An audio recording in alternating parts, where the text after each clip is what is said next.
Friends, Indian Space Research Organisation की तरफ से एक नया नोटिफिकेशन निकाला गया है वैकेंसी के रिगार्डिंग। तो चलिए देख लेते हैं कौन से पोस्ट के लिए ये नया नोटिफिकेशन निकाला गया है, और साथ साथ ये भी देख लेंगे कि हर एक पोस्ट के लिए आपका मिनिमम क्वालिफिकेशंस क्या होना चाहिए, एज लिमिट क्या होना चाहिए, और कब तक आप ये एप्लीकेशंस भर सकते हैं। ठीक है, तो चलिए शुरू करते हैं।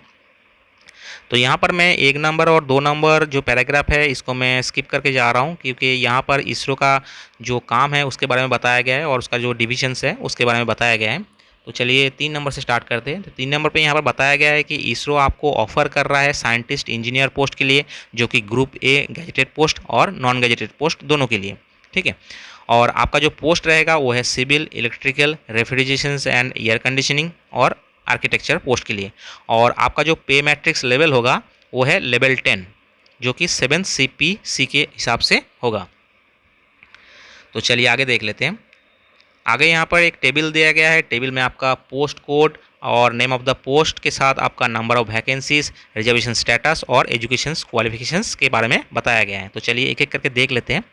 तो फर्स्ट नंबर पे आ जाता है हमारा BE004, जो कि है साइंटिस्ट इंजीनियर SC सिविल, और इसका जो टोटल नंबर ऑफ वैकेंसीज है वो है 39, जिसमें से UR का है 17, OBC है 11, SC का है 4, ST का है 4, EWS का है 4, और इन सभी पोस्ट में से एक आपका PWBD कैंडिडेट्स के लिए रिजर्व रहेगा। और आगे देख लेते हैं। आगे यहाँ पर आपका जो मिनिमम क्वालिफिकेशंस के बारे में बताया गया है, तो मिनिमम क्वालिफिकेशंस आपका होना चाहिए BE या तो फिर BTech और equivalent in civil engineering with aggregate marks of minimum 65%। ठीक है, और CGPA में आपका 6.84 आउट ऑफ 10 होना चाहिए, तो ही आप अप्लाई कर सकते हैं। तो चलिए आगे देख लेते हैं।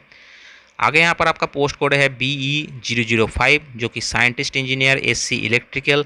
नंबर ऑफ वैकेंसीज है 14, जिसमें से आपका UR का है 7, OBC का है 3, SC का है 3, EWS का है 1, और आपका मिनिमम क्वालिफिकेशंस होना चाहिए BE या तो फिर BTech और इक्विवेलेंट इन इलेक्ट्रिकल इंजीनियरिंग और electrical and electronics engineering with aggregate marks of 65%। ठीक है, या तो फिर CGPA में आपका 6.84 आउट ऑफ 10 होना चाहिए।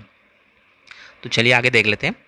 आगे आपका जो पोस्ट कोड है वो है BE006, जो कि scientist engineer SC refrigeration and air conditioning की है, जिसके नंबर ऑफ पोस्ट है आपका 9, जिसमें से UR का है 2, OBC का है 3, SC का है 3, EWS का है 1, और इन सभी में से एक पोस्ट आपका रहेगा PWBD कैंडिडेट के लिए। ठीक है, और इनका जो मिनिमम क्वालिफिकेशन होना चाहिए वो है BE BTech और equivalent in mechanical engineering with air conditioning and refrigeration और allied सब्जेक्ट एज इलेक्टिव और as core subject in any of the semester with aggregate minimum of 65% marks, और CGPA में 6.84 out of 10 होना चाहिए।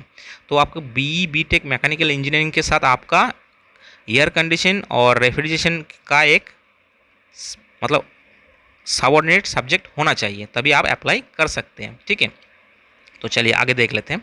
आगे यहाँ पर आपका पोस्ट कोड जो है वो है BE007, जो पोस्ट है आपका वो है साइंटिस्ट इंजीनियर SC आर्किटेक्चर, और इसमें सिर्फ एक ही वैकेंसी है जो कि है OBC का, और इसका जो मिनिमम क्वालिफिकेशन है आपका bachelor degree in architecture with aggregate minimum marks of 65% और CGPA में 6.84 आउट ऑफ 10 होना चाहिए।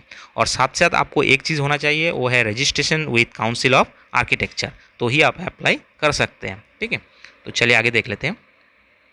आगे का पोस्ट कोड जो है आपका BE004, जो कि scientist engineer SC civil autonomous body PRL। तो ये ऑटोनॉमस बॉडी से है, तो ये आपका नॉन गैजेटेड पोस्ट में आएगा, और इसका नंबर ऑफ वैकेंसीज है आपका 1, जो कि UR से है, और मिनिमम क्वालिफिकेशंस मांगा गया है आपका BE BTech और equivalent in civil engineering with aggregate minimum 65% marks. ठीक है, या तो फिर CGPA में 6.84 आउट ऑफ 10 होना चाहिए। चलिए आगे देख लेते हैं। आगे का जो पोस्ट कोड है आपका BE007, जो कि scientist engineer SC architecture autonomous body PRL, ये भी आपका नॉन गैजेटेड है, और इसका नंबर ऑफ वैकेंसीज है आपका 1, जो कि UR से है, और इसका जो मिनिमम क्वालिफिकेशंस है वो है bachelor degree in architecture with an aggregate minimum of 65% और CGPA 6.84 आउट ऑफ 10, और साथ साथ आपका रजिस्ट्रेशन होना चाहिए काउंसिल ऑफ आर्किटेक्चर में, तभी आप अप्लाई कर सकते हैं। ठीक है, तो जिनके पास भी ये क्वालिफिकेशंस है तो आप अप्लाई कीजिए, क्योंकि इसरो एक बहुत अच्छा ऑर्गेनाइजेशन है। तो अगर आपको इच्छा है इसरो में जाने का तो आप अप्लाई कीजिए ज़रूर। चलिए आगे देख लेते हैं। आगे यहाँ पर बताया गया है जिन किसी के पास भी अगर डुअल इंटीग्रेटेड डिग्री है तो वो आप यहाँ पर देख के फॉर्म फिलअप कीजिएगा। ठीक है, यहाँ पर उसके बारे में कुछ बताया गया है तो आप देख लीजिएगा PDF में। तो चलिए आगे देख लेते हैं। आगे यहाँ पर आपका एज लिमिट के बारे में बताया गया है, जो कि एज लिमिट मैक्सिमम है आपका 28 ईयर्स, जो कि 24 मई 2023 के हिसाब से माना जाएगा। ठीक है, तो जिनका भी एज 24 मई 2003 के हिसाब से 28 ईयर्स से कम है वो अप्लाई कर सकते हैं। ठीक है, बशर्ते आपका 18 ईयर्स से ज़्यादा होना चाहिए। और यहाँ पर serving civil central government employ, ex serviceman, person with disabilities, इन लोगों के लिए आपको एज का छूट मिलेगा जो गवर्नमेंट ऑफ इंडिया के हिसाब से दिया जाता है। ठीक है, तो चलिए आगे देख लेते हैं।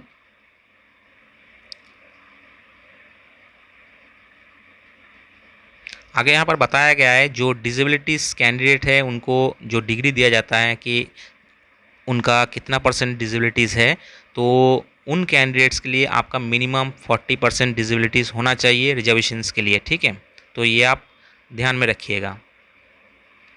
तो चलिए आगे देख लेते हैं। आगे यहाँ पर आपका एप्लीकेशंस कैसे करेंगे उसके बारे में बताया गया है।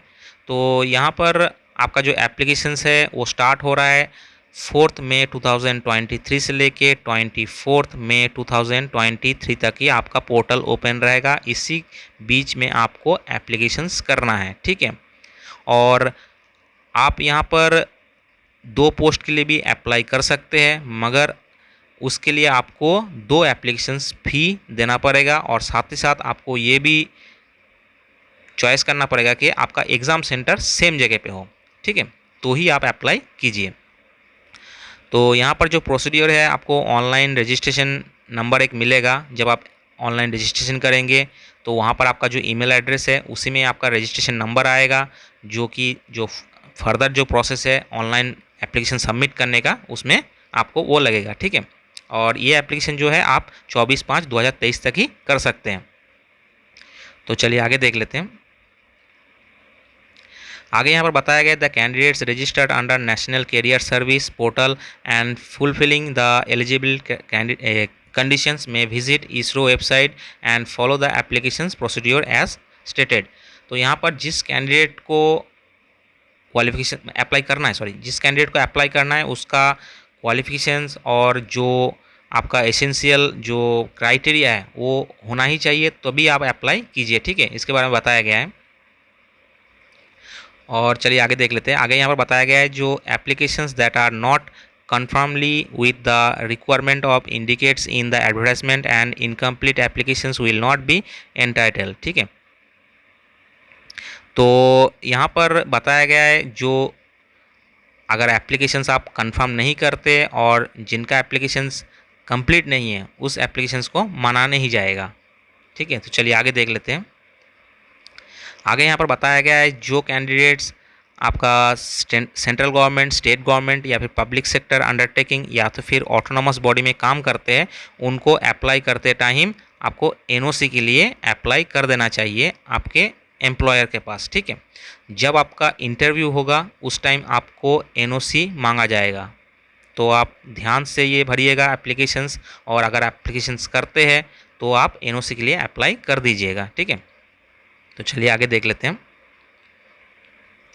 आगे यहाँ पर बताया गया है कि जो कैंडिडेट अप्लाई करना चाहते हैं तो उनको 250 रुपीज़ का फ़ी पेमेंट करना पड़ेगा हर एक पोस्ट के लिए। अगर आप 2 पोस्ट के लिए अप्लाई करना चाहते हैं तो आपको 250 और 250 2 बार पे करना पड़ेगा, मतलब 500 पे करना पड़ेगा। ठीक है, तो चलिए आगे देख लेते हैं। हाँ, आगे मतलब फ़ी पेमेंट का भी एक प्रोसेस बताया गया है कि फ़ी आप लास्ट डेट जो दिया गया है एप्लीकेशंस का, जो कि 24/5/2023, उसके 2 दिन बाद भी आप फ़ी पेमेंट कर सकते हैं। ठीक है, तो चलिए आगे देख लेते हैं।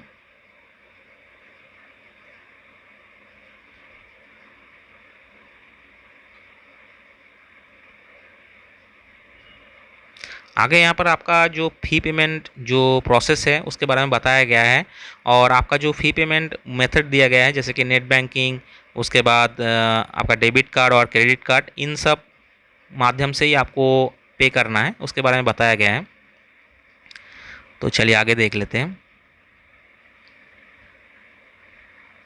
आगे यहाँ पर बताया गया है कि आप जो एप्लीकेशंस फ़ी भरेंगे वो अगर तुरंत आपको शो नहीं करता है तो उसके लिए आपको 24 आवर्स का वेट करने के लिए बोला है, ठीक है।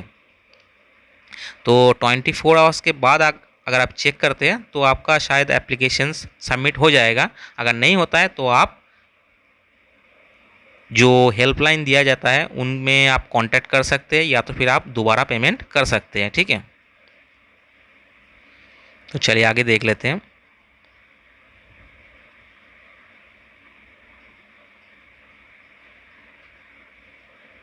आगे यहाँ पर बताया गया है जी, no documents except photo and signature in JPG format are to be uploaded along with the applications, ठीक है।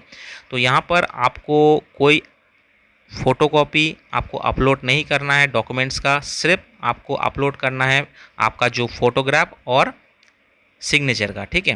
तो एप्लीकेशन में सिर्फ आप अपलोड करेंगे आपका खुद का पासपोर्ट साइज फोटोग्राफ और सिग्नेचर, बाकी आप अपलोड मत कीजिए। मगर यहाँ पर आपको इसरो बता दिया जाता है कि आपका जो सपोर्टिंग डॉक्यूमेंट्स है जैसे कि एज, उसके बाद कैटेगरी, एनओसी, ये सब आप रेडी करके रखिएगा, और क्वालिफिकेशंस ये सब आप रेडी करके रखिएगा। फर्दर आपको जब बुलाया जाएगा तब आपको शो करना पड़ सकता है, ठीक है। तो चलिए आगे देख लेते हैं। आगे यहाँ पर सिलेक्शन प्रोसेस के बारे में बताया गया है।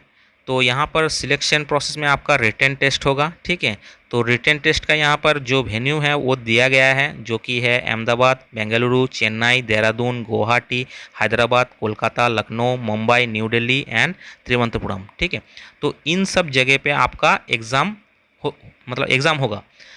तो आप ये मान के चलिए कि इन सब जगह पे आपका एग्ज़ाम होगा, मगर इसरो चाहे तो इसको चेंज भी कर सकता है, ठीक है। तो जब चेंज करेंगे तो ईमेल करके आपको बता दिया जाएगा उसके सेंटर के बारे में।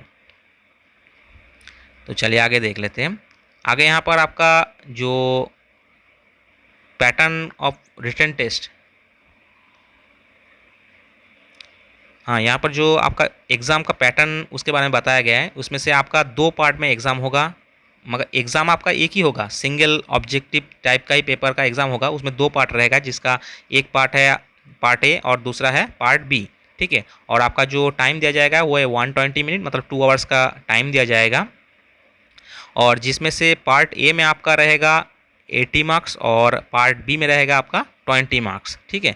और पार्ट ए में 80 मार्क्स में आपको 80 मल्टीपल चॉइस क्वेश्चन मिलेगा, जिसमें से आपका नेगेटिव मार्किंग भी रहेगा, और जिसका कैलकुलेशन होगा अगर आप सही करते तो +1 मिलेगा, और अगर गलत करते तो -1/3 मिलेगा, ठीक है। और जो पार्ट बी रहेगा उसमें आपका पार्ट बी में आपका सिर्फ 15 मल्टीपल चॉइस क्वेश्चन रहेगा, जिसमें मार्क्स रहेगा 20, ठीक है। इसमें कोई नेगेटिव मार्किंग नहीं है। तो चलिए आगे देख लेते हैं। आगे यहाँ पर बताया गया है जो आपका क्वालिफाइंग क्राइटेरिया है उसके बारे में बताया गया है। जो अनरिजर्व कैंडिडेट है उनके लिए रिटन टेस्ट में आपको 50% मार्क्स लाना ही चाहिए। In each part A and part B, दोनों पार्ट में आपको 50% लाना ही चाहिए, तभी आप क्वालिफाई करेंगे। और आपको इंटरव्यू में भी आपको 100 में से 50 मार्क्स लाना चाहिए, तभी आप क्वालिफाई करेंगे, ठीक है। और इन दोनों में आपको जब एग्रीगेट करेंगे तो 60% आपका होना चाहिए, तभी आप क्वालिफाई करेंगे। ये है अनरिजर्व कैंडिडेट के लिए। और बाकी जो रिजर्वेशन कैंडिडेट है उनके लिए 40% का क्राइटेरिया रखा गया है, और जो एग्रीगेट है उनमें 50% में रखा गया है, ठीक है। तो ये अब ध्यान में रखिएगा। तो चलिए आगे देख लेते हैं। आगे यहाँ पर आपका जो पैनल जो बनाया जाएगा उसमें आपका जो रिटन एग्ज़ाम होगा और जो आपका वाइवा होगा उसमें 50-50 करके ऐड किया जाएगा, तब आपको मतलब पैनल जनरेशन किया जाएगा। मतलब 50 मार्क्स आपका रिटन से लिया जाएगा और 50 मार्क्स आपका इंटरव्यू से लिया जाएगा। तो टोटल 100 जो मार्क्स होगा 50-50 करके, उस पर जो आपका रैंकिंग बनेगा उस हिसाब से आपका पैनल जारी किया जाएगा, ठीक है। तो चलिए आगे देख लेते हैं। आगे यहाँ पर आपका बताया गया है आपका जो पे एंड अलाउंसेस के बारे में बताया गया है। तो उसमें आपका जो मिनिमम बेसिक्स रहेगा वो है 56,100। मतलब आपका जो इनिशियल बेसिक होगा वो है 56,100, और इसके साथ आपका जो अलाउंसेस वगैरह रहता है जैसे कि dearness allowances, house rent allowances, उसके बाद ट्रांसपोर्ट अलाउंसेस, ये सब आपको उसके साथ जुड़ के मिलेगा। ठीक है, तो चलिए आगे देख लेते हैं। आगे यहाँ पर बताया गया है कि आपका जो अपॉइंटमेंट होगा वो आपको ऑल ओवर इंडिया में कहीं पे भी आपको पोस्टिंग दे सकते हैं, इसके बारे में बताया गया है। ठीक है, हाँ, बशर्ते डिपार्टमेंट ऑफ स्पेस के अंदर ही होगा, उसके अलावा नहीं होगा। तो चलिए आगे देख लेते हैं।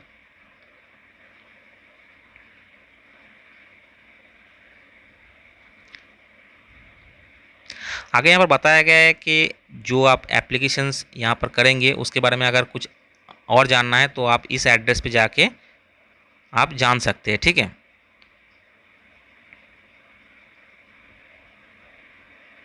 चलिए आगे देख लेते हैं आगे क्या दिया गया है।